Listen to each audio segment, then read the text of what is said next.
ช่องระฆังทองสวัสดีค่ะ คลิปนี้มาดูแนวทางมัดรวมฮานอยของเจนุกบารมีมหาเฮงนะคะฉบับนี้เป็นแนวทางประจำวันที่ 18 ตุลาคม 2568 ค่ะ แนวทางมัดรวมฮานอยวันนี้นะคะ เจให้เด่นที่ 3 ฟันที่ 3 ค่ะ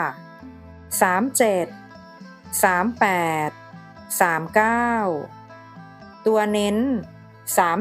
30 ชุด 3 ตัว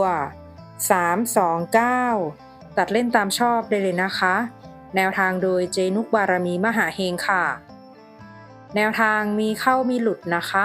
ถ้าใครเห็นเลขแล้วชอบค่อยตาม แต่ถ้าไม่ชอบปล่อยผ่านก่อนได้เลยค่ะ ฝากกดไลค์กดแชร์กดติดตามพร้อมกดกระดิ่งแจ้งเตือน เพื่อที่จะไม่พลาดคลิปใหม่ๆจากช่องระฆังทองด้วยนะคะ ขอบพระคุณทุกท่านที่เข้ามารับชมค่ะ